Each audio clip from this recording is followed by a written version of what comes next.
এ কবর, বিশ্ব নবী যে বলছেন কবর রাউজাতুম মিন রিয়াজিল জান্নাহ আও হুফরাতুম মিন হুফারিন নার। কবর কারো জন্য জান্নাতের টুকরা, কারো জন্য জাহান্নামের টুকরা।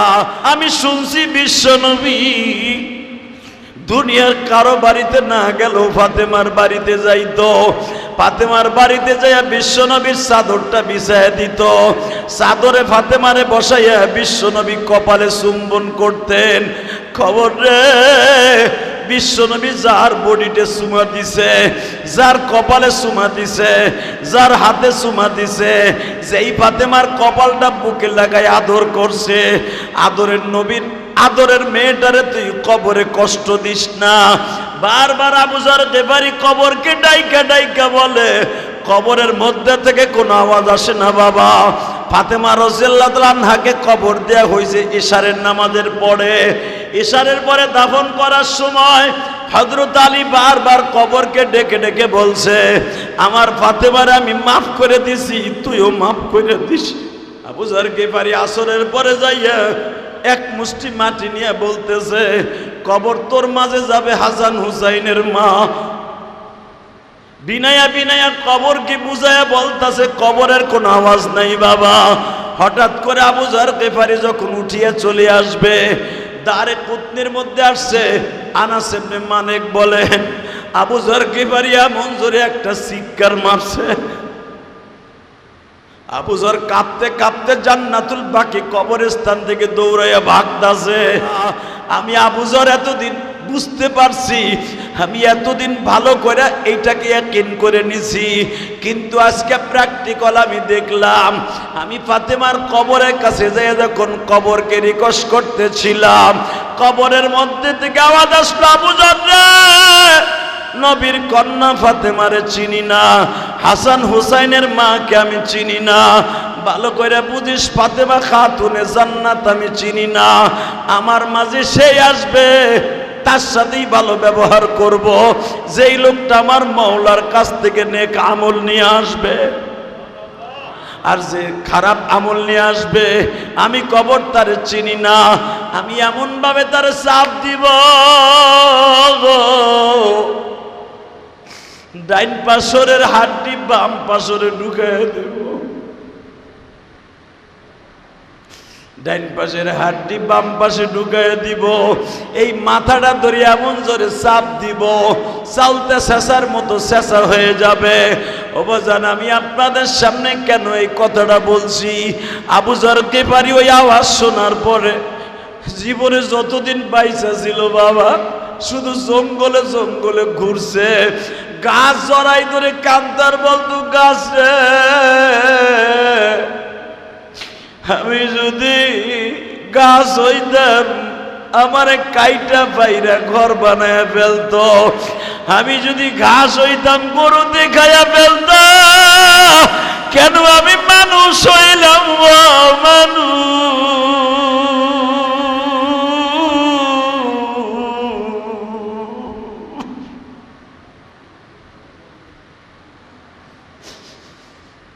আবু যর গিফারি মাঝে মাঝে ঘাস বুকের মধ্যে নিয়া বাজান রে, মৃত্যু কুকুরের সামনে বইয়া, মৃত্যু গরুর সামনে বইয়া, যদি ভেড়া বকরি মরিয়া যাইতো, ওই ভেড়া বকরির সামনে লইয়া মৃত্যু বস্তুটারে কোলের মধ্যে নিয়া আবু যর গিফারি এই কথা বারবার বলতেন। দেখ, ভেড়া বকরি মরে গেছে, জঙ্গলের মধ্যে কবর না দিয়ে ফেলায় দিছে, এর কোনো হিসাব নাই। আর আবু যর গিফারিরে কবরের মধ্যে রাখবে। কবর আমারে আওয়াজ দিছিল ফাতেমার কবরের পাশে বসিয়া, আমি কোন ফাতেমারে চিনি না, হাসান হুসাইনের মায়েরে চিনি না। আরে আমি আবু যর যখন কবরে যাব, আমারও তো এমন জোরে চাপ দিবে আমার মাটিতে, আমার পাজরের হাড্ডিটা ভেঙে শূন্য বিশূন্য হয়ে যাবে।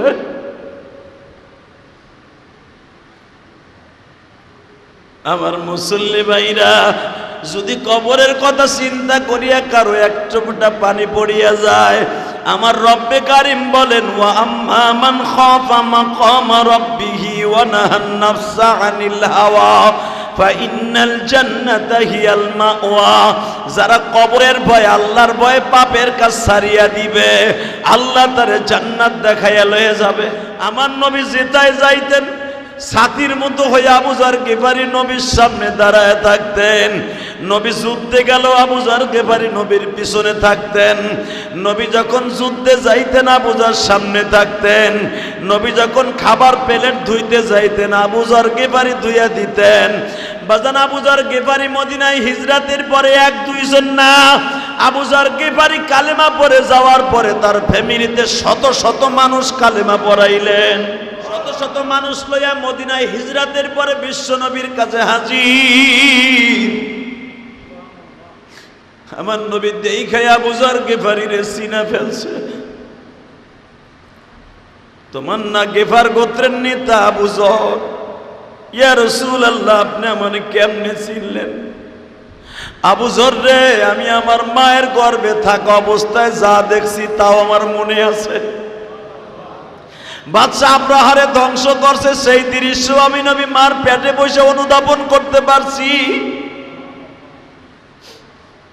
আবু যর, তুমি কি ভাবতেছ আমি নবী কি সাধারণ মানুষের মতো? ও আমার কলিজার মুসল্লি ভাইরা, আবু যর গিফারিরে শয়তান কোনোদিন ধোঁকা দিতে পারতো না। যখনই আবু যরের কাছে শয়তান আসতে চাইতো, আবু যর বুঝতো এখন আমার শয়তানে ধোঁকা দিবে। আবু যর গিফারি সঙ্গে সঙ্গে বলতেন, আমি আমার নবীর হাতের সাহাবী, আমার নবী স্পেশাল দোয়া করে দিয়ে দিছে। আবু যর রে কিয়ামত পর্যন্ত হায়াত পাইলেও তোরে শয়তান ধোঁকা দিতে পারবে না। বাজান, আবু যর গিফারির ইতিহাস আপনারা জানেন। এই আবু যর গিফারি লম্বা চওড়া একটা হায়াত পাইছিলেন। আবু যর গিফারি একা একা থাকতে ভালোবাসতেন, চুপচাপ থাকতে ভালোবাসতেন, শয়তানের ধোঁকা থেকে এড়াইয়া চলতেন। মানুষের কাছে গেলে গীবত শিকায়েত করতে হবে, এই জন্য আবু যর একা একা বাগানের মধ্যে ইবাদত করতেন। আল্লাহু আকবার জোরে বলা। এই জন্য দেখবেন মসজিদে নববী থেকে যাইতে একটা মসজিদ আছে, মসজিদে আবু যর গিফারি। আবু যর গিফারির মসজিদে আবু যর একা একা জামাত করতেন। হযরত ওমর বললেন, আপনি মসজিদে নববীতে আসেন না, বাগানের মধ্যে কেন একা একা জামাত করেন? আবু যর গিফারি বলতেন, ও ওমর, আমার মানুষের কোলাহল ভালো লাগে না, আমি আমার মাওলার সাথে সিজদায় বসে কথা কই। আমি যখনই দরকার হয় বিশ্ব নবীর কাছে যাই গো, নবীর কাছে রিপোর্ট চলে গেল, নবী আপনার আবু যর গিফারি কোনো দামি জায়গায় যায় না, একা একা থাকতে ভালোবাসে। আমার নবী দোয়া করলেন, আল্লাহ আমার আবু যরকে তুমি একা একাই রাইখা দিও। বাজান রে, এবার দিলটা নরম করবেন। বিশ্ব নবী বিদায় নিয়ে চলে গেলেন। ইন দি মিন টাইমে আবু যর গিফারি কানে কে যেন খবর দিলেন, আমার এতিম নবী দুনিয়ায় নাই রে আবু যর। আবু যর মসজিদের থেকে বের হয়ে নবীর লাশের সামনে দাঁড়াইয়া দুই ফোঁটা পানি ছেড়ে দিয়া বলে, নবী গো, কালেমা আপনার নিজের হাতে পড়াই আমারে ফাঁকি দিয়া চলিয়া গেলেন, আমি আর মসজিদে নববীতে কোনোদিন আসবো না। আবু যর গিফারি বাবা অনেক দূরে চলিয়া গেলেন। 6 মাস পরে আবু যর গিফারি আমার মদিনায় আসলেন। কে জানো ডেকে ডেকে বলে, আবু যর রে, নবীর কন্যা ফাতেমা বিদায় নিয়ে কবরের বাসিন্দা হয়ে যাইতেছে। আবু যর গিফারি মনে মনে কয়, নবীরে তো দেখছি, নবীর কন্যারে তো জীবনে দেখি নাই, তবে আমি মনে মনে ভাবি ফাতেমারে কই কবর দিবে। ফাতেমারে জান্নাতুল বাকি কবরস্থানে বাবা কবর খনন করা হইল। আবু যর গিফারি কবরের পাশে দাঁড়াইয়া দুই চোখের পানি ছেড়ে দিয়া বলে, ফাতেমার কবরটারে ঢাইকা রাখছে। ফাতেমা কত বড় লম্বা ছিল, দুনিয়ার কাউরে দেখতে দিচ্ছে না। আলী বলেন, ফাতেমার কবর কত বড় লম্বা, এটা কাউকে দেখতে দেয়া যাবে না। অনেকে বলে আবু যর গিফারি কবরে নামছে, ভুয়া টাটকা মিথ্যা কথা। আবু যর গিফারি কবরে নামে নাই, ফাতেমার কবরের পাশে দাঁড়াইয়া ফাতেমার কবরটা হযরত আলী আর হাসান হুসাইন চাদর দিয়া ঢাইকা রাখছে। মক্কা মদিনার কবর বাবা দেখতে অন্যরকম।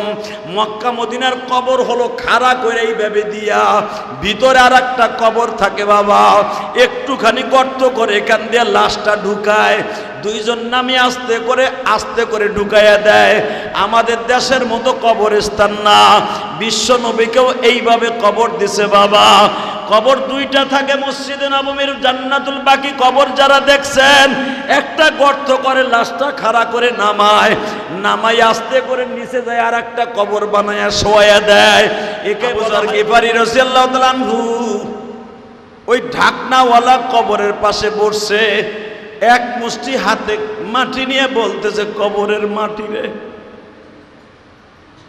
এ কবরের মাটি,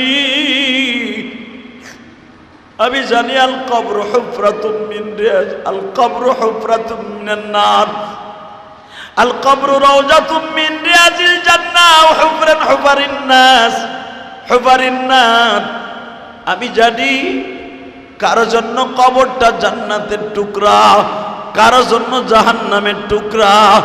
ভালো করে বুঝিস রে, কবর তোর মাঝে যে একটু পরে আলী তোরে রাইখে যাবে, এইটা কিন্তু নবীর কলিজার টুকরা মেয়ে ফাতেমা। ফাতেমার কবরটা দেখার বড় শখ ছিল, উপর দিয়া চাদর বিছানো দেখতে গেলাম। ফাতেমারে যখন আলী কবরে শোয়াবে, আলীও একটা আওয়াজ দিয়ে বলতাছে, কবর রে, নবীর দুলালিরে রাইখা গেলাম, তুই দেইখা রাখিস। হাসান হুসাইনের মাকে রাইখা গেলাম, দেইখা রাখিস। বারবার এই কথাগুলো যখন বলতাছে, হযরত আলী চিৎকার মেরে আওয়াজ শুনতাছে, ও আলী,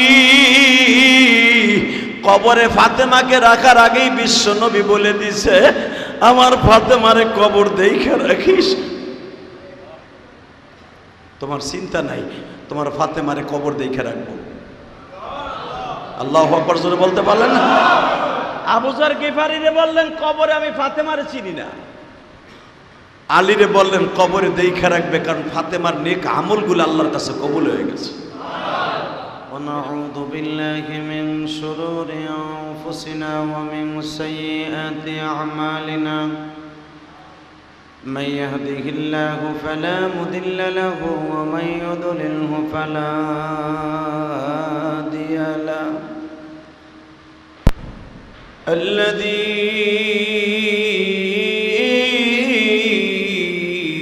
أرسل رسوله بالهدى ودين الحق ليظهره على الدين كله وكفى بالله شهيدا أما بعد فقد قال الله تبارك وتعالى فأعوذ بالله من الشيطان الرجيم بسم الله الرحمن الرحيم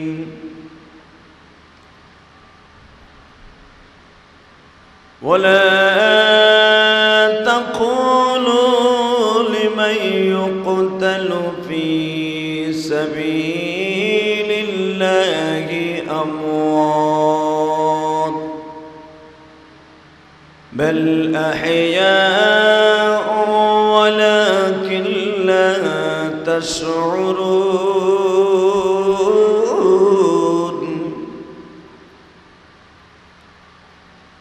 يوم لا ينفع مال ولا بنون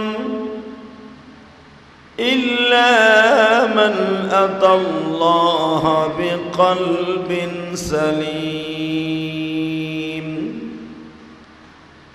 أسلم قال أسلمت لرب العالمين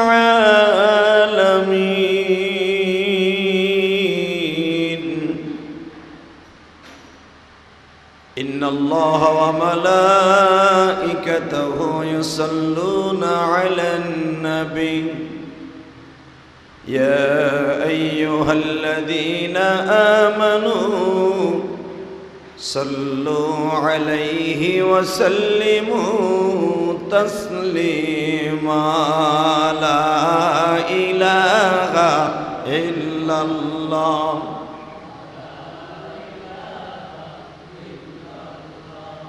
لا إله إلا الله لا إله إلا الله لا إله لا إله إلا الله محمد رسول الله صلى الله عليه وسلم الله الله الله الله الله الله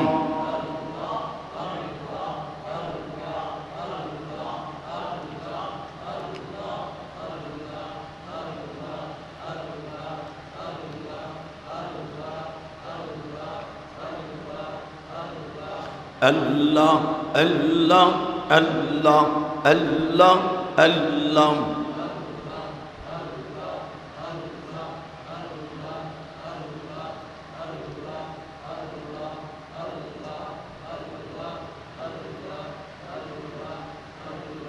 لا إله إلا الله محمد رسول الله সাল্লাল্লাহু আলাইহি ওয়াসাল্লাম। আল্লাহর যাকিরিন, শাকিরিন, মুহিব্বিন, মুবাল্লিগিন, আল্লাহর প্রিয় মাহবুব বান্দারা, আল্লাহ রাব্বুল আলামিনের দপ্তরে লাখ কোটি শুকরিয়া জ্ঞাপন করছি। যেই মহান সত্তা আপনাকে আমাকে পবিত্র জুমার দিনে আল্লাহ তাআলা তার এই ঘরে আগে আগে এসে বসবার তৌফিকটুকু দান করেছেন, ওই মহান সত্তার শুকরিয়া জোরে সোরে বলি আলহামদুলিল্লাহ। রব্বে কারীম তার কোরআনে কারিমের মধ্যে বলেন, বান্দা যখন আমার প্রশংসা করে, আল্লাহ ভোলা মানুষ যখন আমার প্রশংসা করে, আমি আল্লাহ এতই খুশি হই, এতই খুশি হই, সারা পৃথিবী আমি তার জন্য ঝুঁকায় দেই, সারা দুনিয়া তার প্রতি আনুগত্যশীল বানায় দেয়। কারণ বান্দায় আমার প্রশংসা করবে, সারা দুনিয়ার মাখলুক তার প্রশংসা করবে। এই জন্য পৃথিবীতে যত কোয়ালিটিতে মানুষ আছে, যে ধর্মেরই মানুষ আছে, প্রত্যেকটা মানুষের জন্য এক একটা করে শয়তান নিযুক্ত করা আছে। এই জন্য আল্লাহ রাব্বুল আলামিন কোরআনে কারিমের মধ্যে বলেন, আলাম আহাদ ইলাইকুম ইয়া বানি আদম আল্লা তা'বুদুশ শাইতান ইন্নাহু লাকুম আদুব্বুম মুবিন। হে আদম জাতি, হে আদম সন্তান, মানব জাতি, তোমাদের সবচেয়ে বড় শত্রু একমাত্র শয়তান ইবলিস। কথা ঠিক না?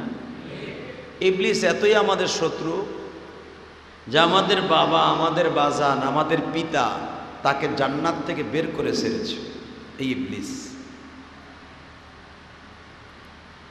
শুধু এখানেই থাক না, আল্লাহ অন্য আয়াতে বলেন, উদখুলু ফিস সিলমি কাফা ওয়া লা তাত্তাবিউ খুতুওয়াতিশ শাইতান ইন্নাহু লাকুম আদুব্বুম মুবিন। হে মুমিনগণ, মুত্তাকিগণ, তোমরা ইসলামের মধ্যে পরিপূর্ণভাবে দাখিল হও। সুবহানাল্লাহ।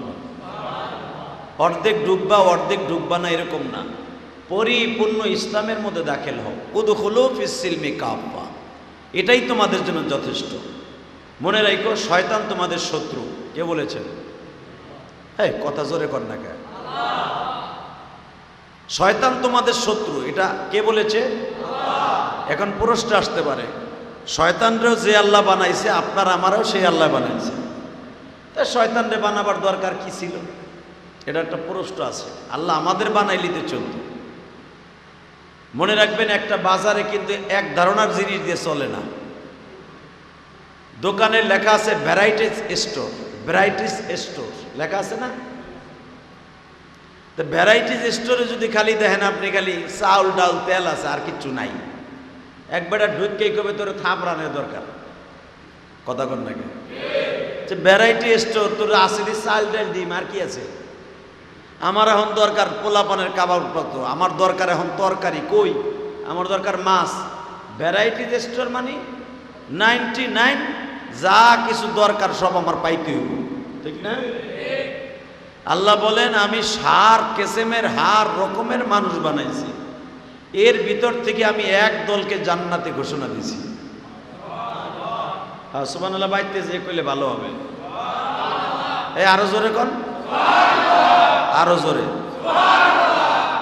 এই সুবহানাল্লাহ মাঝে মাঝে আল্লাহরে খুশি করার লেগে জোরে কইতে হয়, মাঝে মাঝে আস্তে কইতে হয়। যখন আপনি নামাজ পড়তে আছে মসজিদের কোনায় বয়ে বয়ে, তখন যদি এই লাল্লাহ হবে না।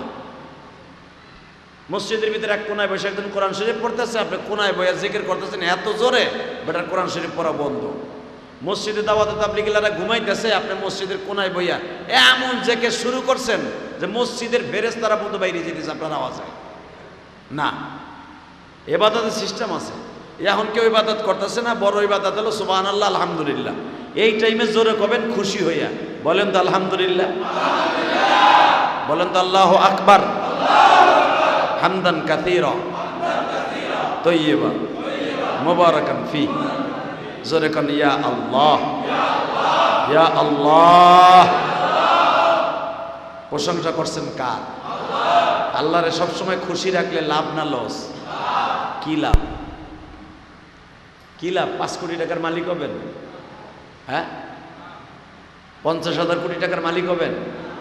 হ্যাঁ, কিসের কার 50,000 কোটি টাকা পেয়ে? আল্লাহরে একবার খুশি করবেন আলহামদুলিল্লাহ দিয়া, জান্নাতের ভিতরে আপনার নাম আপনার বাবার নাম সহ আল্লাহ একটা সুবহানাল্লাহর গাছ লাগাই দিবেন। ওই গাছটা পুরাটা বালাবেন আমার আল্লাহ স্বর্ণ দিয়া, গাছের পাতাগুলো হবে রূপার, গাছের গোড়াটা হবে জমরুদ পাথরের। শুধু তাই না, রব্বে কারিম তাকে খুশি করতে যাইয়া আল্লাহ বলতেছেন আমি তোমার জন্য জান্নাত বানায় রাখছি, যেই জান্নাতের একটা ইটা স্বর্ণের একটা ইটা রূপার। তাহলে কি এর কার 50,000 কোটি, কিসের কার বিলিয়ন বিলিয়নটা কি? আমার রব্বে কারিম আপনার লেগে যা বানায় রাখছেন পৃথিবীর কেউ কল্পনাও করে নাই, পৃথিবীর কেউ চিন্তাও করে নাই, ঠিক না? উনি হলেন রব। এই মুসলমানের সন্তান ভালো করে বুঝবেন তো, আল্লাহ পাক এই দুনিয়ায় ভ্যারাইটিস স্টোর বানায় ছাড়ছে। ভ্যারাইটিস স্টোর বানানোর পর আবার আল্লাহ বলছে আল্লাযী খালাকাল মাউত ওয়াল হায়া, আমি মানুষ বানাইয়া হায়াতও আমার হাতে রাখছি, মরণও আমার হাতে রাখছি। কে বলেছেন? ওনার হাতে যদি মরণ আর হায়াত না রাখতেন, মানুষ মানুষ থাকতো না, জানোয়ার হয়ে যেত, আল্লাহরে মানতই না, ঠিক না বেঠিক? শেখ হাসিনার হাতে কিন্তু হায়াত মওত ছিল না, ঠিক না বেঠিক? আমাদের ডাক্তার ইউনূস সাহেবের হাতে কি হায়াত মওত? হ্যাঁ, হায়াত মওত কার হাতে? হায়াত মওত মানুষের হাতে আল্লাহ দেন নাই। কেন? এই জন্য দেন নাই, দিলে মানুষ আমারে মানবে না। তো পৃথিবীতে আল্লাহ মানুষ বানানোর পরে শয়তানরা আমাকে পিছনে রাইখে দেয়া ভ্যারাইটিস স্টোর নামে একটা স্টোর খুলে দিছে। এই ভ্যারাইটিস স্টোরের মধ্যে থেকে তুমি বান্দা শয়তানরে গ্রহণ করবা। আল্লাযী খালাকাল মাউত ওয়াল হায়া লিয়াবলুয়াকুম আইয়ুকুম আহসানু আমালা। আল্লাহ বলতেছেন ভ্যারাইটিস স্টোর নাম ঘোষণা দিছি, এর ভিতর থেকে আল্লাযী খালাকাল মাউত ওয়াল হায়া লিয়াবলুয়াকুম আইয়ুকুম আহসানু আমালা। কি গ্রহণ করবা? শয়তানের পদাঙ্কন না আমি আল্লাহর রাস্তা দেখানো রাস্তা? যদি আমার রাস্তা দেখানো রাস্তা গ্রহণ করো, ইন্নাল আবরার লাফি নাঈম ওয়া ইন্নাল ফুজ্জার লাফি জাহিম। আমার দেখানো রাস্তা যদি গ্রহণ করো, ডাইন দিকে রাস্তা দিয়ে জান্নাতে চলে যাবা। যদি শয়তানের দেখানো রাস্তা, ভ্যারাইটিস স্টোর থেকে শয়তানের দেখানো রাস্তা থেকে কিছু পণ্য গ্রহণ করো, জাহান্নামে যাইবা। কথাটা কে বলেছে? তাহলে বোঝা গেল দুনিয়াটাই ভ্যারাইটিজ স্টোর। হ্যাঁ, ভালো করে বুঝবেন, এই ভ্যারাইটিজ স্টোরের মধ্যে কে কি কিনবেন, লিয়াবলুয়াকুম আইয়ুকুম আহসানু আমালা। আল্লাহ বলেন আইয়ুকুম, আমি দেখব কে কি খরিদ করো। কথাটা কে বলেছে? তুমি শয়তানের রাস্তায় দেখানো এটা খরিদ করতে পারো, আমার রাস্তায় দেখানো ভালো রাস্তাও খরিদ করতে পারো, এটা ঘোষণা দিছে। এখন আপনাকে প্রশ্ন আসতে পারে যে শয়তানরে বানাবার দরকার কি আছিল, হেই ফেরেশতা দিয়ে নিয়ন্ত্রণ করত। আল্লাহ বলেন বান্দা এখানেই তো আমার পরীক্ষা, এইখানে আমার পরীক্ষা। ফজরের আজান শোনার পরে কে আরামের বিছানা ছেড়ে দিয়া মসজিদে যাস, আর কে শয়তানের টিপ খাইয়া আরাম খাইয়া খেতার নিচে ঘুমাই থাওস। এই জন্য আমি শয়তানরে ছেড়ে দিচ্ছি। আমি তোরে পাহারা দেবো ঠিকই সারা রাত, কিন্তু শয়তান তোরে পাহারা দিবে। আমার পাহারা গ্রহণ করার জন্য যারা ফজরে যাবি, হাসতে হাসতে জান্নাতে ঢুকবি। আর যে শয়তানের দেখানো রাস্তা, শয়তান যখন ফজরে আজান দেয় তখন হাত পাও টিপতে থাকে, ঘুমাইস না, উড়িস না, উড়িস না, হয়ে থাক, হয়ে থাক। যে ব্যক্তি শয়তানের লাথি মাইরা মসজিদে আসবে সেই কামিয়াব। সুবহানাল্লাহ। যেরকম একজন বুজুর্গর ঘটনা হাদিসে না, এটা ইতিহাসে আছে, তাজকিরাতুল আউলিয়ার মধ্যে ওলিদের ঘটনা ওলিরা লেখেন। আল্লাহর এক বান্দা খুব পরহেজগার ছিলেন, সে মসজিদ ছাড়া নামাজ পড়তেন না, তাকবিরুলের সাথে নামাজ পড়তেন। ফাজাইল আমল কিতাবের ভিতরে ঘটনা আছে। তো আল্লাহর এই বান্দা জামাতের গুরুত্ব তার কাছে এতই বেশি ছিল যে জামাত ছাড়া সে নামাজ পড়তো না। তো আজকে এমন বৃষ্টি নামছে, বৃষ্টির গুতায় মানুষ বাইরেতে পারে না, এমন বৃষ্টি নামছে, রাস্তার মধ্যে প্যাগ হয়ে গেছে, পানি জমে গেছে। সব মানুষগুলা চিন্তা করছে যারা মসজিদে আসতো হেরাও মসজিদে আহে নাই। তা আল্লাহর বান্দা মসজিদে যাওয়ার জন্য ছটফট করতেছে, বিবিরে কইতেছে আর মাত্র 5 মিনিট আছে, আরে আর মাত্র 10 মিনিট আছে রে, আরে আর 2 মিনিট আছে রে, আমি কেমনে জামাতে যাবো রে, যে বৃষ্টি নামতেছে। শয়তান মানুষের ভেষ ধরে বারবার কইতেছে আরে ধরো মিয়া, একদিন না গেলে কি হয়েছে। আল্লাহর ওই বান্দা বলতেছে একদিনের দাম আমার কাছে এতই বেশি, কারণ আগামী দিন আমি পাবো কিনা আমি নিজেও জানি না। ঠিক না? আপনার হায়াতে জিন্দিগি থেকে যেই নিঃশ্বাসটা আপনি ছাড়ছেন, ওই নিঃশ্বাসটা কিন্তু আর ঢুকতেছে না। আপনি জানেন, আপনার যেই নিঃশ্বাস, আপনি গরম বাতাসটা হুদিয়া দেন পারে, আপনার বাতাস গরম,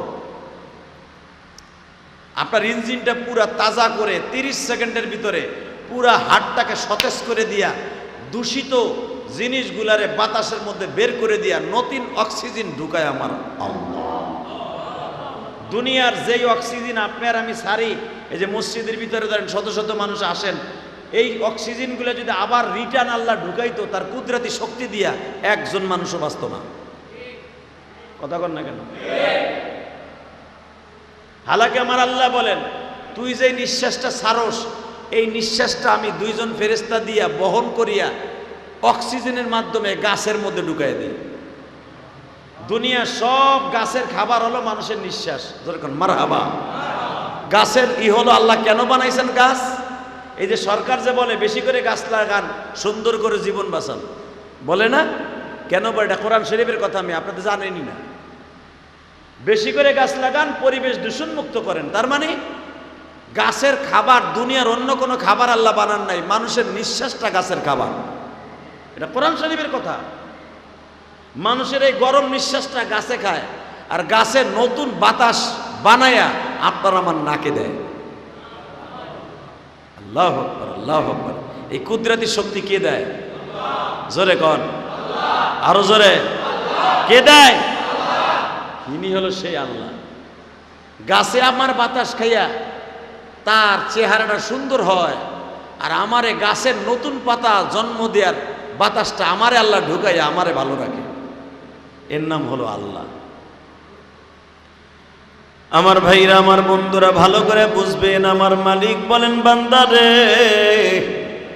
আমি তোরে আদর করে বানাইয়া দুনিয়ার সব খাবারগুলা দামি বানাইয়া দিছি। এ বান্দা ভালো করে বুঝবি, দুনিয়ায় তোর পৃথিবীতে যত প্রকার শক্তিশালী বাহন বানাইছি সবচেয়ে শক্তিশালী হলো হাতি। কি নাম? হ্যাঁ, হাতি হলো সবচেয়ে শক্তিশালী। এই শক্তিশালী হাতি যদি সে জীবনে ভাবতো যে আমার বডিটা কেমন, ও জীবনে মানুষ রাখতো না, মানুষ পাড়াইয়া মেরে ফেলাইতো। কিন্তু আল্লাহ পাক এই হাতিকে নিয়ন্ত্রণ করার জন্য ওর সামনে দুইটা কান দিয়ে দিছে, এত বড় বড় বট গাছের মতো, কুলার মতো দিয়া দিছে, যেন তোর চোখ দিয়া তোর বডি দেখতে না পারোস। পৃথিবীর সব মাখলুক তার বডি দেখতে পারে, হাতি ছাড়া। সুবহানাল্লাহ বললেন না? বাঘ পিছনে তাকাইয়া তার জিহ্বা দিয়া চুলকায়। বুঝেন না আমার কথা? বাঘ পিছনে জিহ্বা দিয়া চুলকায়, পাও দিয়া চুলকায়। কুত্তা পিছনে তার জিহ্বা দিয়ে চুলকায়, লেজ দিয়েও চুলকায়। পৃথিবীতে একটা মাত্র প্রাণী সে কোনোদিন তার বডি দেখিয়া গাড় ঘুরাইয়া চুলকাইতে পারে না, সেটার নাম হাতি। ও আর সুর দিয়ে চুলকায়, আর শুরুতে বুঝতে পারে না যে আমি কত বড়। হাতি যদি বুঝতো যে আমার বানাইছে এত বড় দিয়া, একটা মানুষকেও সে রাখতো না, বাড়িঘর বিল্ডিং গুতাইয়া বাইঙ্গা চুরা তছনছ করে দিত। সুবহানাল্লাহ।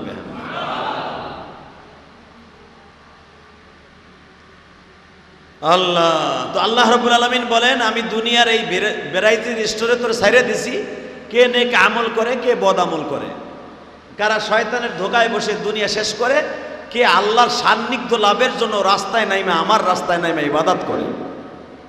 এইটা আমি দেখার জন্য দুনিয়ায় পাঠাইছি। শয়তানও বানাইছি, মানুষও বানাইছি, আদমও বানাইছি। জোরে কোন আলহামদুলিল্লাহ।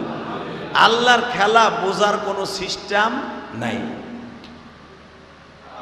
আরে ভাই, শয়তানের ধোকায় সাহাবা একরাম সুদ্ধা অন্য রাস্তায় চলে গেছে। কাব বিন মালিক, সাহাবীর নাম কি? জোরে কোন নাম কি? কাব বিন মালিক। কাব বিন আশরাফ নামে একজন আছিল যে আমার নবীর কল্লা কাটতে চাইছিল। এই কাব বিন আশরাফ না, কাব বিন মালিক। কাব বিন মালিক, আলহামদুলিল্লাহ বলে। আবু যার গিফারি, কয়েকজন সাহাবী ছিলেন আমার নবীর অত্যন্ত প্রিয়। তার ভিতরে কয়েকজন সাহাবীর নাম আমি বলতেছি, আপনি নোট করেন, কাজে লাগবে।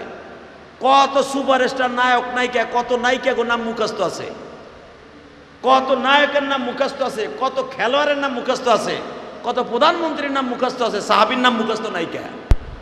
এক নম্বরে কোন? আবু সাইদ খুদরি। কোন?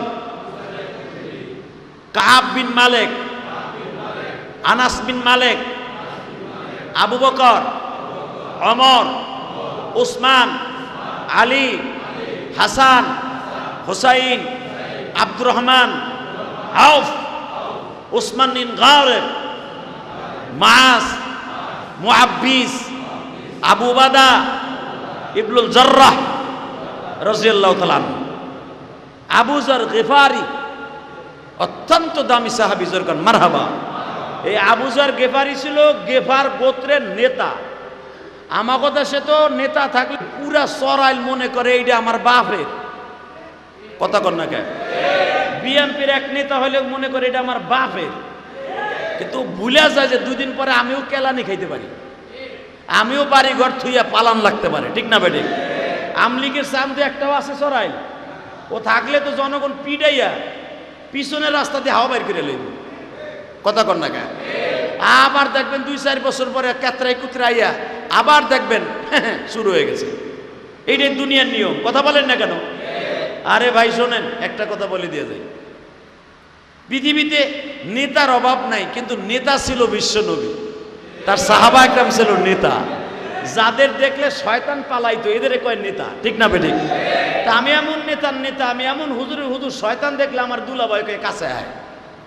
শয়তান আমারও এলাকার ডিউটি দিয়া হে জায়গা আর এক রাষ্ট্রে, যে এই জায়গা আমার লাগবে না, সরাল থুই আমি হাসনাবাদে যাই, কারণ এখানে তুই যথেষ্ট। কথা কর না কেন? এমন নেতার দরকার নাই। তো সাহাবা একরামে একজন নেতা এক এলাকায় থাকলে ওই এলাকায় জান্নাতি হয়ে যেত। তা আবু যার গিফারি ছিল একজন রাসূলের সাহাবীর নাম আবু যার গিফারি। আর সুবহানাল্লাহ, সে গিফার গোত্রের নেতা ছিল। মক্কার থেকে প্রায় 180 কিলোমিটার দূর ছিল আবু যার গিফারির বাড়ি। তো কয়েকজন মিলে কয়ে, আবু যার শুনলাম মক্কায় বলে একটা সন্ত্রাসীর আবির্ভাব হয়েছে, ওর চেহারাটা একটু দেখে গা। সুবহানাল্লাহ কইলেন না? যদি কোন সুবহানাল্লাহ কেন কইতে কইলেন? আবু যার গিফারির জীবনটা সুন্দর হয়ে যাবে। আর আবু যার গিফারিরে যে বলছে যে সন্ত্রাসী হইছে, নাউজুবিল্লাহ বলেন। তা আবু যার গিফারি বলতেছে, ভাইরে আমি যে জামু, আমি তো একটা দলের নেতা, আমারে তোমরা দলের নেতা হিসাবে প্রেরণ করতেছো, কিন্তু একটা কথা আমি তোমাদের বলে দিয়ে দেই, যদি মোহাম্মদ সন্ত্রাসীদের চেহারার ছাপ না হয়, আমি কিন্তু তার কাছে কালেমা পড়ে মুসলমান হয়ে যাব। আবু যার গিফারি সে গিফার গোত্র থেকে আসছে, একা একা, খুব জ্ঞানী মানুষ, তো খুব বুদ্ধিমান মানুষ, নেতা মানুষ। আইসা মক্কায় প্রথম কাবাঘরের সামনে বইছে। কাবাঘরের সামনে বইয়া মনে মনে ভাবে, কেউ রে পাই না, এই লোকটার আমি তালাশ করবো, কেউ রে পাই না। ইন দি মিন টাইমে এত দূর থেকে লোকটা আসছে, দেখে যে মসজিদের কোনায় বয়ে রয়েছে। হযরত আলী বিকেলবেলা জিজ্ঞেস করে, ভাইরে তোমার নাম কি? আমার নাম আবু জর, আমি জরের বাপ, আমার পোলার নাম আবু জর, অর্থাৎ আমি জরের বাপ। হযরত আলী বলেন, তোমার নাম আবু জর, জিজ্ঞেস করে নাই কি জন্য আইছো, আগে আসো আমার বাড়িতে, আসো খাওয়া দাওয়া করো। আলহামদুলিল্লাহ বলেন। খাইতে লয়ে গেছে, তো জিজ্ঞেস করতেছে, আচ্ছা আমি যে তোমার বাড়ি মেহমান হইলাম, একবারও যে আমার জিজ্ঞেস করলাম না আমি কি জন্য আইছি? হযরত আলী বলে, মুসলমান ধর্মের এইটা না যে তুমি কি জন্য আইছো এটা জিজ্ঞেস করার দরকার নাই, সওয়াল করবো কেন? তুমি যে জন্য আইছো, তুমি একজন মেহমান, মেহমানের কদর করতে আল্লাহ বলছে, আমি কদর করলাম। আবু যার জ্ঞানী মানুষ, বুঝে ফেললেন মুসলমান কারে কয়। এরপরে দেখা যায় সকাল চলে গেল, বিকাল চলে গেল, রাতের সময় দেখে লোকটা মসজিদের পাশে বসা, কোনো কথাবার্তা না বলিয়া বারবার জিজ্ঞেস করতেছে, তোমাদের মাঝে মুহাম্মদ কে গো? সুবহানাল্লাহ বললেন না? মানুষের কাছে জিগায়, যার কাছে জিজ্ঞাসা সে হলো রসুলের শত্রু। যাই বেটা, ওই সন্ত্রাসীর দিয়ে তুই কি করবি? ও এক নম্বর খারাপ, ওর মতো খারাপ এই মক্কা শহর একজনও নাই। ওর কথা জিজ্ঞেস করিস কেন? তুই কি মুসলমান হইতে আইছস? আবু যার গিফারি বলে, আর সবাই দিয়ে তারে খারাপ কয়, তাহলে কি লোকটা আসলেই খারাপ? তার বংশের মানুষ, তার পাশে বাসার পাশের মানুষ, তার ঘরের পাশের মানুষ, তার আপন চাচারাও তারে খারাপ কয়, তাহলে কি লোকটা খারাপ মানুষ?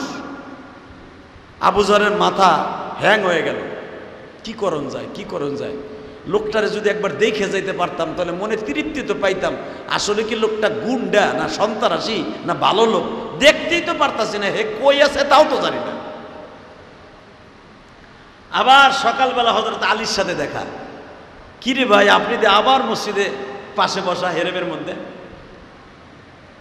ভাই যার জন্য আসছিলাম সেই জিনিসটা হাসিল হয় না, এর লেগে রয়ে গেছে।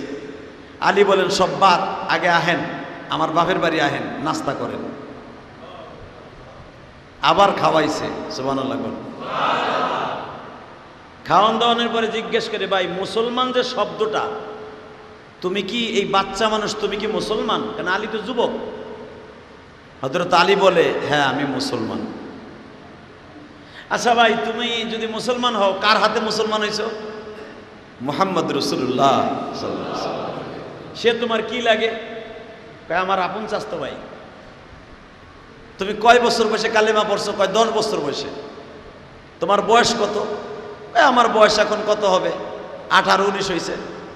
আচ্ছা এই 18-19 বছর বয়স তোমার, তুমি তার আপন চাচতো ভাই, তার ভিতরে কি কোনো খারাপ জিনিস দেখো নাই? হযরত আলী বলেন, আমি কেন, পৃথিবীর কোনো মাখলুকও দেখে নাই আমার নবীর মধ্যে কোনো খারাপই আছে। একটু জোরে বলতে পারলেন না? এবার আবু যর বলতেছে, আবু যর বারবার বলতেছে, ভাই একটা কথা জিজ্ঞেস করি, কি তুমি যার কাছে কালেমা পড়ছো ওই লোকটার কাছে কি আমার একটু নিয়ে যেতে পারো? বলে, দেখো তার কাছে যে তুমি যাবা, তুমি কি একবারও জানো তুমি কি একবারও জানো তার কাছে যাওয়া খুব টাফ ব্যাপার? কেমনে? তার শত্রু চারিদিকে মক্কায় সব জায়গায়, বরঞ্চ আমি তোমারে তার কাছে নিয়ে যেতে পারবো না, কিন্তু রাস্তা দেখাই দিতে পারবো। তুমি যদি জ্ঞানী মানুষ হয়ে থাকো, অল্প সময়ের ভিতরে বুঝা ফেলবা যে এই জায়গায় মুহাম্মদ আছে, এই লোকটাই মুহাম্মদ। ঠিক আছে, তুমি খালি রাস্তা দিয়ে হাঁটবা, আমি তোমার পিছনে পিছনে হাঁটবো।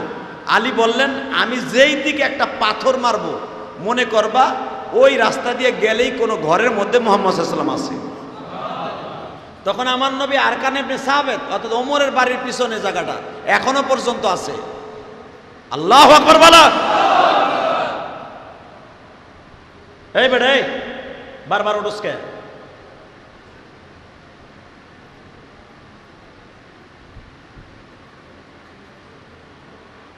জুমা পরে আমি চাই তোর দিকে একবার, কিন্তু তোর ব্যাটারি চার্জ আগে 10 টাকা, তোর ব্যাটারি চার্জ কিন্তু কমাই দেবো, কিন্তু বাইর করে দিয়ে।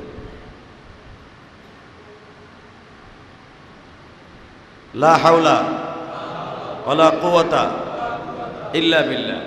ওইটা ওয়াজের মাঠ পাইছে মজা। হে মুসলমানের পোলা, ভালো করে বুঝেন, কথা পাইল করতে কষ্ট হয়। আল্লাহ, হযরত আলী আবু যর গিফারী রে, অত্যন্ত দামি কথা মিয়া, আবু যর গিফারী রে পিছনে পিছনে লয়ে যায়। হঠাৎ করে আলী জাবালে ওমর এখানে যাওয়ার পরে, জাবালে ওমর যারা দেখছেন, যারা উমরা করছেন তারা চিনেন, জাবালে ওমরের কাছে যাইবার পরে আরকান ইবনে সাবিতের বাড়ির থেকে 200 গজ দূরে একটা পাথর মারলেন আলী, বুঝাই দিলেন এদিকে আমার নবী আছে, যাও। আলী পাথরটা মাইরা নিজে ব্যাক করে চলে আসলেন। তার মানে আলী যদি হারে সাথে নিয়ে যায়, বেঈমানগুলা গোয়েন্দা লাগানো, ধরে ফেলবে যেখানে মোহাম্মদ আছে। কি বুদ্ধিমান আলী! এই জন্য তো নবী বলছে, আনা মদিনাতুল ইলমি ওয়া আলিয়ুন বাবুহা, আমি মদিনার শহরের ইলম, দরজা হলো আমার আলী। কি বুদ্ধি যুবকটার, কি বুদ্ধি! আর আমাগো পোলাপানের বুদ্ধি আছে, গাঞ্জা কেমনে বানাইতে হয়, কোন স্টাইলে বানাইলে দুমা বেশি হয়, নেশা বেশি হয়, কথা কর না কেন? ইয়াবা কোন স্টাইলে খাইলে নেশাটা খুব তাড়াতাড়ি হয়, এইটা আছে বুদ্ধি। আর বুদ্ধি কারে কয় মিয়া? হযরত আলীর বুদ্ধি। ঢিলটা মারছে, ঢিলটা যেদিকে গেছে ওইদিকে যাও। আলী আস্তে করে ঢিলটা মাইরে দিয়ে পিছনেতে সরে আইছে। আবু যর গিফারী রওনা দিছে, যায় দেখে আমার এতিম নবী যেই ঘরের মধ্যে বয়ে রইছে, পুরা ঘরটা আলো হয়ে রইছে।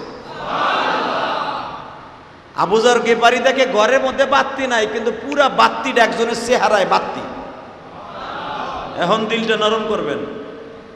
নবীরে যদি আমরা জীবনে একবার দেখতাম, আমার মনে হয় আমার নবীর জন্য আমি ইলিয়াস রহমান যদি বুকটা পাতায় দিতাম, যে আমার নবীর কদমটা যেন আমার বুকের উপরে একবার হলো পড়ে।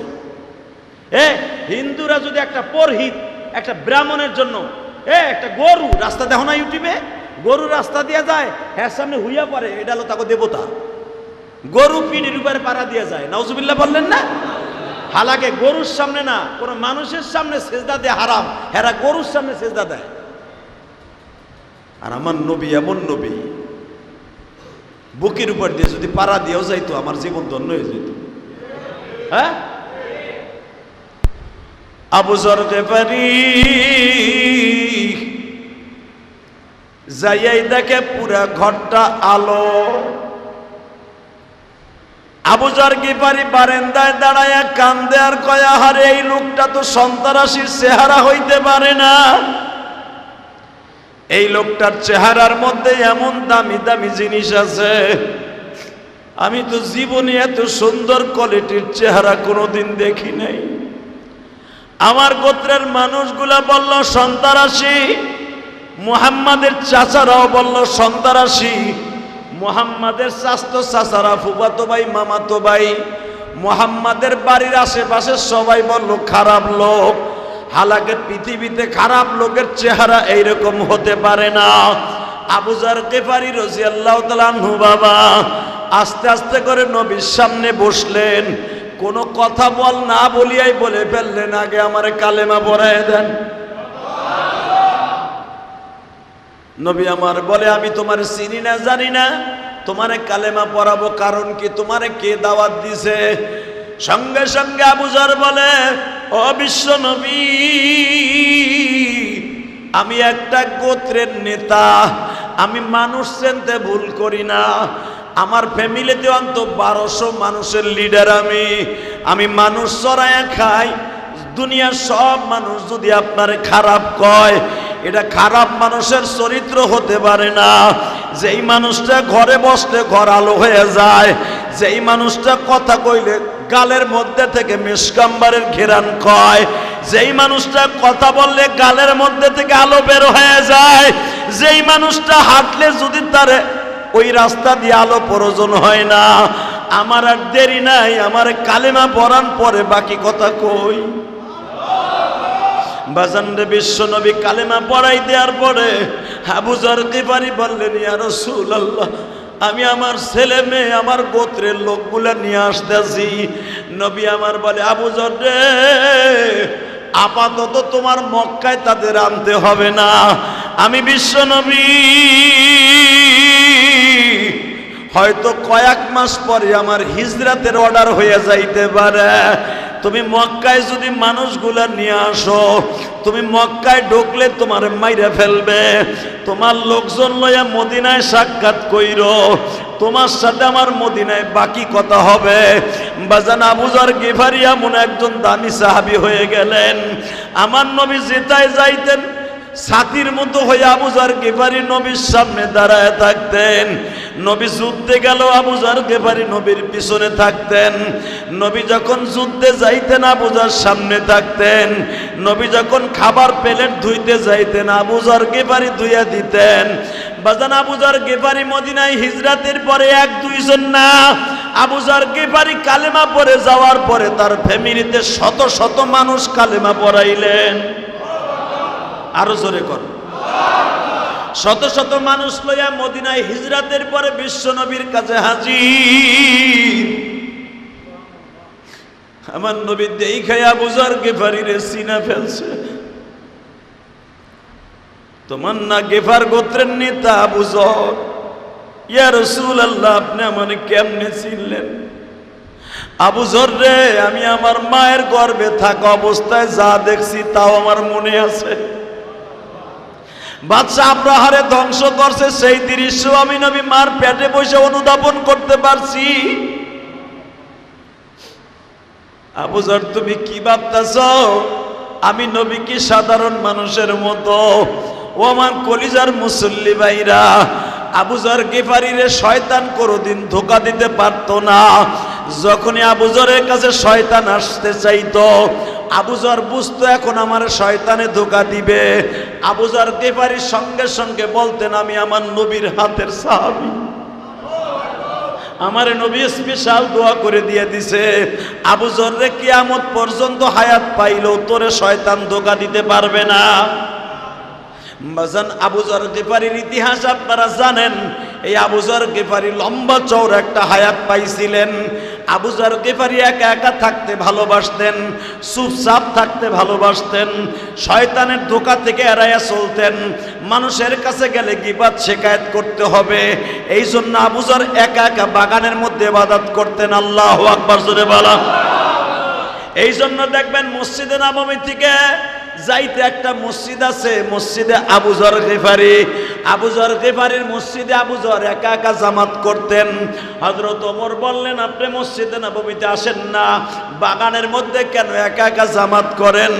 আবু যর গিফারি বলতেন, ও ওমর, আমার মানুষের কোলাহল ভালো লাগে না, আমি আমার মাওলার সাথে সিজদায় বসে কথা কই। আমি যখনই দরকার হয় বিশ্ব নবীর কাছে যাই গো, নবীর কাছে রিপোর্ট চলে গেল, নবী আপনার আবু যর গিফারি কোনো দামি জায়গায় যায় না, একা একা থাকতে ভালোবাসে। আমার নবী দোয়া করলেন, আল্লাহ আমার আবু যরকে তুমি একা একাই রাইখা দিও। বাজান রে, এবার দিলটা নরম করবেন। বিশ্ব নবী বিদায় নিয়ে চলে গেলেন। ইন দি মিন টাইমে আবু যর গিফারি কানে কে যেন খবর দিলেন, আমার এতিম নবী দুনিয়ায় নাই রে আবু যর। আবু যর মসজিদের থেকে বের হয়ে নবীর লাশের সামনে দাঁড়াইয়া 2 ফোঁটা পানি ছেড়ে দিয়া বলে, নবী গো, কালেমা আপনার নিজের হাতে পড়াই আমারে ফাঁকি দিয়া চলিয়া গেলেন, আমি আর মসজিদে নববীতে কোনোদিন আসবো না। আবু যর গিফারি বাবা অনেক দূরে চলিয়া গেলেন। 6 মাস পরে আবু যর গিফারি আমার মদিনায় আসলেন। কে জানো ডেকে ডেকে বলে, আবু যর রে, নবীর কন্যা ফাতেমা বিদায় নিয়ে কবরের বাসিন্দা হয়ে যাইতেছে। আবু যর গিফারি মনে মনে কয়, নবীরে তো দেখছি, নবীর কন্যারে তো জীবনে দেখি নাই, তবে আমি মনে মনে ভাবি ফাতেমারে কই কবর দিবে। ফাতেমারে জান্নাতুল বাকি কবরস্থানে বাবা কবর খনন করা হইল। আবু যর গিফারি কবরের পাশে দাঁড়াইয়া 2 চোখের পানি ছেড়ে দিয়া বলে, ফাতেমার কবরটারে ঢাইকা রাখছে। ফাতেমা কত বড় লম্বা ছিল, দুনিয়ার কাউরে দেখতে দিচ্ছে না। আলী বলেন, ফাতেমার কবর কত বড় লম্বা, এটা কাউকে দেখতে দেয়া যাবে না। অনেকে বলে আবু যর গিফারি কবরে নামছে, ভুয়া টাটকা মিথ্যা কথা। আবু যর গিফারি কবরে নামে নাই, ফাতেমার কবরের পাশে দাঁড়াইয়া ফাতেমার কবরটা হযরত আলী আর হাসান হুসাইন চাদর দিয়া ঢাইকা রাখছে। মক্কা মদিনার কবর বাবা দেখতে অন্যরকম। মক্কা মদিনার কবর হলো খাড়া করে এইভাবে দিয়া, ভিতরে আর একটা কবর থাকে বাবা, একটুখানি গর্ত করে এখান দিয়ে লাশটা ঢুকায়। 2 জন নামে আস্তে করে ঢুকাইয়া দেয়। আমাদের দেশের মতো কবরস্থান না, বিশ্ব নবীকেও এইভাবে কবর দিছে বাবা। কবর 2টা থাকে মসজিদে নববীর জান্নাতুল বাকি কবর যারা দেখছেন, একটা গর্ত করে লাশটা খাড়া করে নামায় আস্তে করে নিচে যায় আর একটা কবর বানায়া শোয়া দেয়। একে বলা হয় বাবা গুগলি কবর। আমাগো দেশে যেটা দেয় এইটারে বলে সিন্দুক কবর। সিন্দুক সিস্টেম একটাই, কিন্তু মদিনায় মক্কায় 2টা কবর। আলহামদুলিল্লাহ বলেন। প্রথম একটা দিয়ে নামায়, পরে ওইটার ভিতরে আর একটা করে আর এক জায়গায়, এইখানে থেকে একটা, ওই ভাই যেখানে ওইখানে থেকে বড়টা যেখানে লাশটা শোয়াবে। আবু যর গিফারি রাদিয়াল্লাহু তাআলা আনহু ওই ঢাকনাওয়ালা কবরের পাশে বসে এক মুষ্টি হাতে মাটি নিয়ে বলতেছে, কবরের মাটি রে, এ কবরের মাটি, আমি জানি আল কবর হুফরাতুম মিন রিয়াজ, আল কবর হুফরাতুম মিনান নার, আল কবর রাওজাতুম মিন রিয়াজিল জান্নাহ ওয়া হুফরান হুফারিন নাস, হুফারিন নার। আমি জানি কারো জন্য কবরটা জান্নাতের টুকরা, কারো জন্য জাহান্নামের টুকরা। ভালো করে বুঝিস রে, কবর তোর মাঝে যে একটু পরে আলী তোরে রাইখে যাবে, এইটা কিন্তু নবীর কলিজার টুকরা মেয়ে ফাতেমা। ফাতেমার কবরটা দেখার বড় শখ ছিল, উপর দিয়া চাদর বিছানো দেখে গেলাম। এ কবর,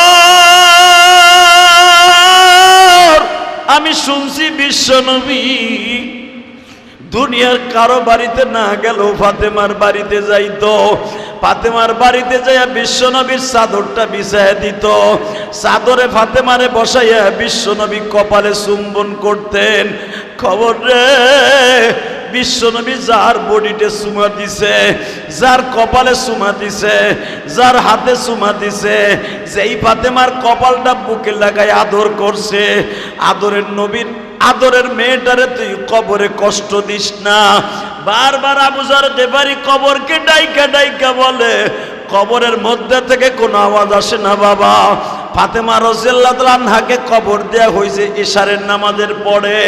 ইশারের পরে দাফন করার সময় হযরত আলী বারবার কবরকে ডেকে ডেকে বলছে, আমার ফাতেমারে আমি মাফ করে দিছি, তুইও মাফ করে দিস। আবু যর গিফারি আসরের পরে যাইয়া এক মুষ্টি মাটি নিয়ে বলতেছে, কবর তোর মাঝে যাবে হাসান হুসাইনের মা। বিনায়া বিনায়া কবরকে বুঝায়া বলতেছে, কবরের কোনো আওয়াজ নাই বাবা। হঠাৎ করে আবু যর গিফারি যখন উঠিয়া চলে আসবে, দারে কুতনির মধ্যে আসছে। আনাস ইবনে মালিক বলেন, আবু যর গিফারি এমন জোরে একটা চিৎকার মারছে, আবু যর কাঁপতে কাঁপতে জান্নাতুল বাকি কবরস্থান থেকে দৌড়াইয়া ভাগতাছে। আনাস ইবনে মালিক বলেন, আবু যর ভাই, তুমি তো এই গ্রামে থাকো না, আজকে আসিয়া কেন চিল্লাইতাছ? আবু যর গিফারি কান্দে আর কয়, আনাস রে, জানোস না রে আনাস, বিশ্বনবী যে বলছেন কবর রাউজাতুম মিন রিয়াজিল জান্নাহ ওয়া হুফরাতুম মিন হুফারিন নার, কবর কারো জন্য জান্নাতের টুকরা, কারো জন্য জাহান্নামের টুকরা। আমি আবু যর এতদিন বুঝতে পারছি, আমি এতদিন ভালো করে এইটাকে ইয়াকিন করে নিছি, কিন্তু আজকে প্র্যাকটিক্যাল আমি দেখলাম। আমি ফাতেমার কবরের কাছে যেয়ে যখন কবরকে রিকোয়েস্ট করতেছিলাম, কবরের মধ্যে থেকে আওয়াজ আসলো, আবু যর রে, নবীর কন্যা ফাতেমারে চিনি না, হাসান হুসাইনের মাকে আমি চিনি না, ভালো করে বুঝিস ফাতেমা খাতুনে জান্নাত আমি চিনি না, আমার মাঝে সেই আসবে, তার সাথেই ভালো ব্যবহার করব, যেই লোকটা আমার মাওলার কাছ থেকে নেক আমল নিয়ে আসবে। আর যে খারাপ আমল নিয়ে আসবে, আমি কবর তারে চিনি না, আমি এমন ভাবে তারে চাপ দিব, ডাইন পাশরের হাড্ডি বাম পাশরে ঢুকাই দেব, ডাইন পাশের হাড্ডি বাম পাশে ঢুকাই দিব, এই মাথাটা ধরে এমন জোরে চাপ দিব, চালতে শেষার মতো শেষা হয়ে যাবে। ও বাজান, আমি আপনাদের সামনে কেন এই কথাটা বলছি?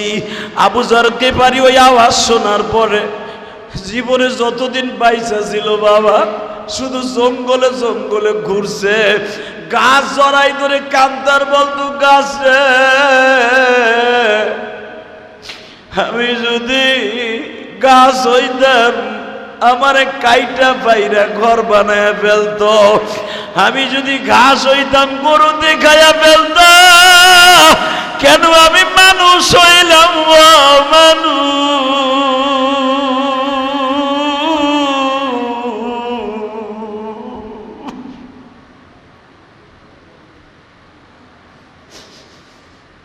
আবু যর গিফারি মাঝে মাঝে ঘাস বুকের মধ্যে নিয়া, বাজান রে, মৃত্যু কুকুরের সামনে বইয়া, মৃত্যু গরুর সামনে বইয়া, যদি ভেড়া বকরি মরিয়া যাইতো, ওই ভেড়া বকরির সামনে লইয়া মৃত্যু বস্তুটারে কোলের মধ্যে নিয়া আবু যর গিফারি এই কথা বারবার বলতেন, দেখ ভেড়া বকরি মরে গেছে, জঙ্গলের মধ্যে কবর না দিয়ে ফেলায় দিছে, এর কোনো হিসাব নাই, আর আবু যর গিফারিরে কবরের মধ্যে রাখবে। কবর আমারে আওয়াজ দিছিল ফাতেমার কবরের পাশে বসিয়া, আমি কোন ফাতেমারে চিনি না, হাসান হুসাইনের মায়েরে চিনি না। আরে আমি আবু যর যখন কবরে যাব, আমারও তো এমন জোরে চাপ দিবে আমার মাটিতে, আমার পাজরের হাড্ডিটা ভেঙে শূন্য বিশূন্য হয়ে যাবে।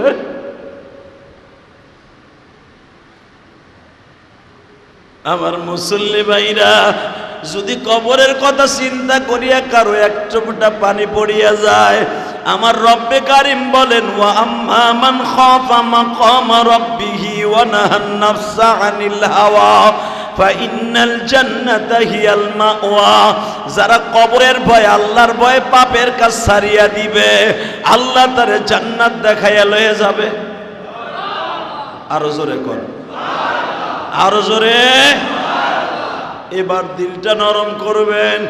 যারা আমার ওয়াজগুলা বাসায় বসে শুনতেন, মা বোনেরা, মা ফাতেমারে যখন আলী কবরে শোয়াবে, আলীও একটা আওয়াজ দিয়ে বলতাছে, কবর রে, নবীর দুলালিরে রাইখা গেলাম, তুই দেইখা রাখিস, হাসান হুসাইনের মাকে রাইখা গেলাম, দেইখা রাখিস। বারবার এই কথাগুলা যখন বলতাছে, হযরত আলী চিৎকার মেরে আওয়াজ শুনতাছে, ও আলী, কবরে ফাতেমাকে রাখার আগেই বিশ্ব নবী বলে দিছে, আমার ফাতেমারে কবর দেইখা রাখিস। তোমার চিন্তা নাই, তোমার ফাতেমারে কবর দেইখা রাখবো। আল্লাহু আকবার জোরে বলতে পারলেন না? আবু যর গিফারিরে বললেন, কবরে আমি ফাতেমারে চিনি না। আলীরে বললেন, কবরে দেইখা রাখবে, কারণ ফাতেমার নেক আমলগুলো আল্লাহর কাছে কবুল হয়ে গেছে। মেরে ভাই, দোস্ত বুজুর্গ, ভালো করে বোঝার চেষ্টা করবেন। কবর কারো কাছ থেকে একটা টাকা ঘুষ খাবে না, কবর কারো কাছ থেকে একটা টাকা ঘুষ খাবে না। কবরের জিন্দেগিতে যারা আছে তাদের কাছ থেকেও একটা টাকা পাইসেলটি করবে না। এটা দুনিয়ার নিয়ম না, এটা আমার আল্লাহর দেয়া নিয়ম। আল্লাহর দেয়া নিয়মের বাইরে চাইরানার কাজ হবে না। আল্লাহ রাব্বুল আলামিন সঠিকভাবে আমল করার তৌফিক দান করেন। জোরে করে আমিন।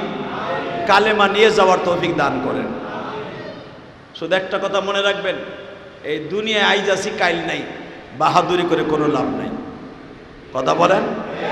অতএব নেক আমলগুলো আল্লাহর কাছে ভালোভাবে উপস্থাপন হোক, আমিও চাই, আপনিও চান। সঠিকভাবে যদি নেক আমলগুলো আল্লাহর কাছে নিয়ে যাইতে পারি, কবরটা হবে জকজকা ফকফকা। আল কবরু রাউরাতুম মিন রিয়াজিল জান্নাহ। আপনার আমার কবরটা জান্নাতের টুকরা হয়ে যাবে। তো আপনার আমার কবর জান্নাতের টুকরা হোক, আপনারা চান না? কে কে চান দেখে আল্লাহকে হাত উঁচা করে দেখান তো। আল্লাহ হাতগুলাকে কবুল করেন।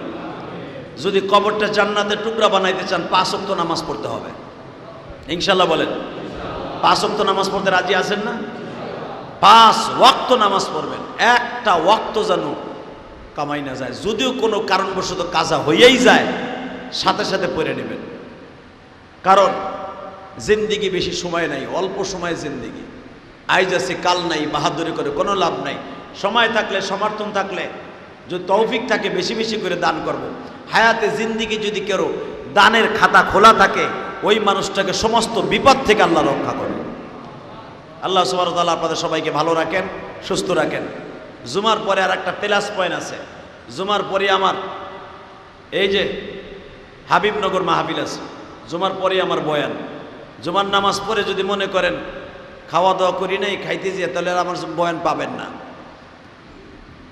জুমার নামাজের পরেই এখান থেকে যদি মন চায় যে আপনারা ওইখানে যাবেন, ইনশাআল্লাহ তাআলা জুমার নামাজটা পড়ে যে খাওয়া দাওয়া না করেই ওখানে যাবেন। বেশি সময় বয়ান করব না, আইয়া খাইতে পারবেন।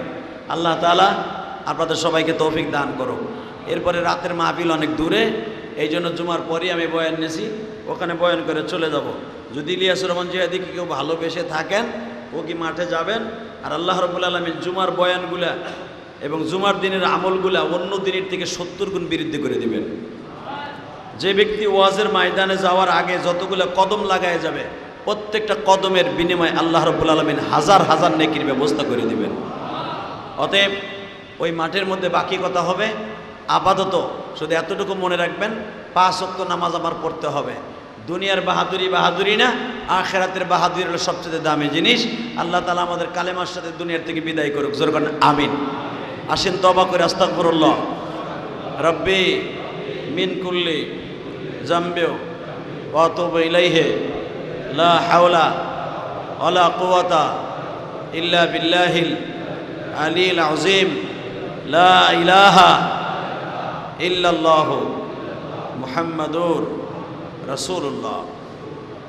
মসজিদে কিছু কিছু জিনিস আছে, কিছু কিছু জিনিস আছে যে আমলগুলা, যে জিনিসগুলা, মসজিদের ফ্যান, মসজিদের বাতি, আলহামদুলিল্লাহ বলেন, এইগুলা যারা মসজিদে দান করে, আল্লাহ তাকে জান্নাত অবশ্যই অবশ্যই দান করবে।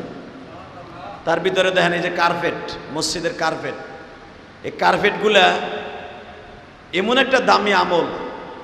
এই কার্পেটে যতগুলা মানুষের নামাজ পড়বে, প্রত্যেকটা মানুষের নামাজের সওয়াব আপনার অ্যাকাউন্টে জমা হবে।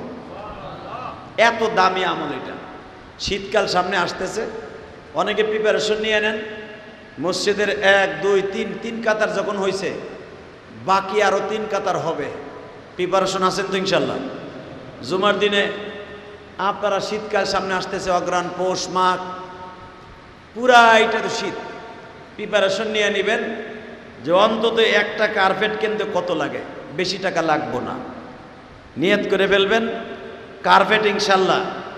পৃথিবীতে যত নেক আমল আছে দেখবেন, মসজিদে নববীতে যদি কার্পেট নিত হাজিদের কাছ থেকে, আমার মনে হয় পৃথিবীর দামি দামি কার্পেট মসজিদে নববীতে হাজিরা কিনে দিয়ে আসতো।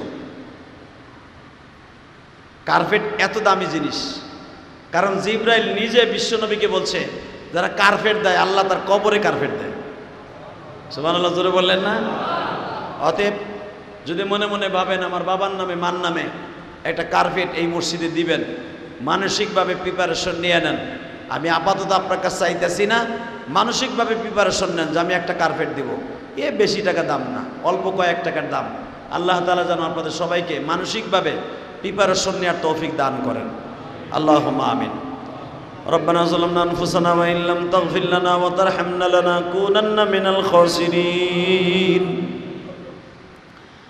আল্লাহুম্মা ইগফির লানা ওয়া লিওয়ালিদাইনা রব্বিরহামহুমা কামা রব্বায়ানি সগীর।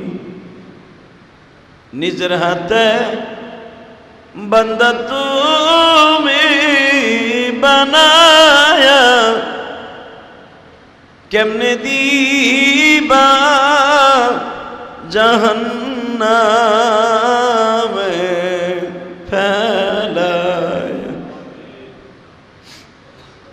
বান্দা তোমার দুহতনে কান্দে মাফ করিয়া উঠাইয়া মাওলাজি। আল্লাহ শীতের মৌসুম আসতে আসতে আসতেছে, শীতের কাপড় চোপড় আমরা ধুইয়া মুইছে রেডি করছি, কিন্তু আমাদের ছেড়ে যারা কবরে চলে গেছে, জনম দুঃখিনী মা, জনম দুঃখ মিয়া বাবা যাদের কবরে চলে গেছে, তাদের কবর অবস্থা কি হইব?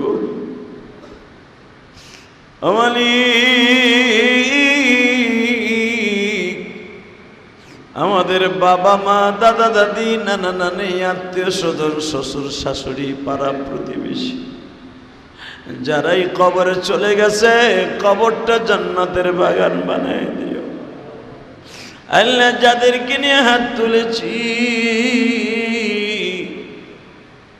তোমার কোন বান্দার কার মা বাবা গ্রামের বাড়ি কোথায় ঘুমায় আছে জানি না। আহারে আমি সন্তান রে মা শীতের মৌসুমে মাটিতে শোয়াই নাই, আমার ঠান্ডা লেগে যাবে, কিন্তু ওই মা বাবার ঠান্ডা মাটিতে ঘুম পড়ায় রাখছি।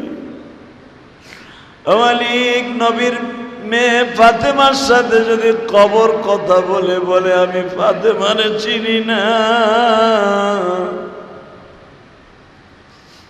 আমাদের কবর অবস্থা কি হবে তুমি ভালো জানো।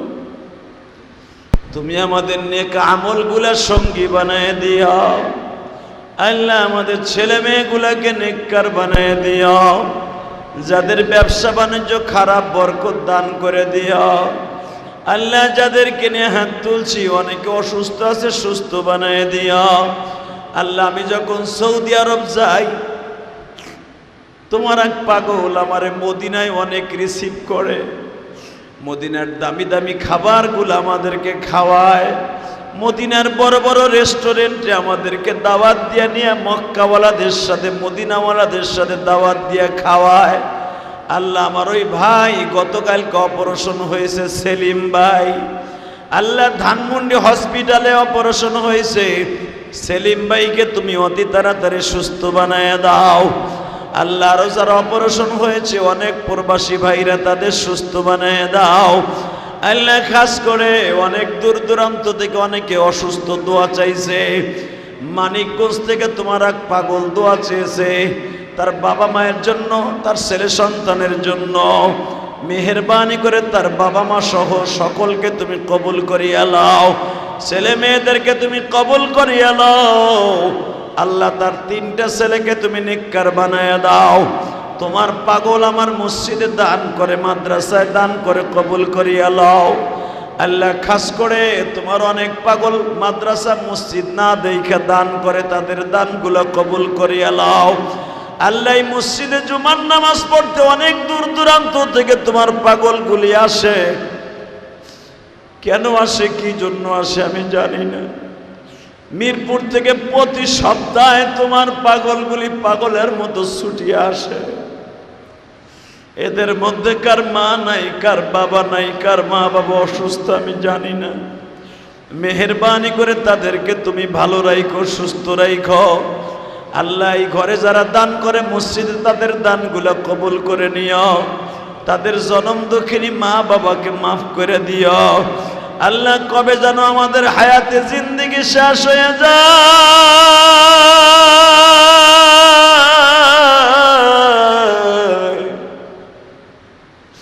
কিবা হবে সঙ্গে আমার মরণে, কেবা হবে সঙ্গে আমার কবরে। কেমনে থাকবো ওই কবরে একা পড়িয়া, বন্ধু বান্ধব স্বামী সন্তান কেউ থাকবে না। আল্লাহ আমাদের অনেকের মা বাবা কবর এতিম হইয়া পড়ে রয়েছে, ওই মা বাবার কবরটা জান্নাতের বাগান বানায় দিও। আল্লাহ অনেক তোমার বান্দা বান্দি বাসায় বসে হাত তুলে, যেই খাটে মা ঘুমাইতো আজকে সেই খাটটা খালি, যেই রুমের মধ্যে মা খাবার খাইতো, যেই ড্রেসিং টেবিলে মা কাপড় চোপড় পরতো সেই ড্রেসিং টেবিলটা আছে, মা নাই। অনেকের বাবা নাই। মেহেরবানি করে প্রত্যেকের বাবা মাকে মাফ করে দিও। আমরাও যখন কবরে চলে যাব আমাদের সন্তানগুলোকে নেককার বানায় দিও। আল্লাহ আমার সন্তান মিশরে লেখাপড়া করে মাসুম বিল্লাহ, আর হক্কানে আলেম হিসাবে কবুল করে নিও। আল্লাহ ও যে সাবজেক্ট নিয়ে লেখাপড়া করতেছে খায়ের বরকত দান করো। সাল্লাল্লাহু তাআলা আলা খায়রি খালকিহি। আল্লাহ আমার এই মাদ্রাসা মসজিদকে তুমি কবুল করো। এই মাদ্রাসা মসজিদে যারা দান করে তাদের দানগুলো কবুল করে নাও। সাল্লাল্লাহু তাআলা আলা খায়রি খালকিহি মুহাম্মাদ ওয়া নূরি আরশি সাইয়্যিদিনা মাহুম বিরহমাতিকা ইয়া আরহামার রাহিমিন।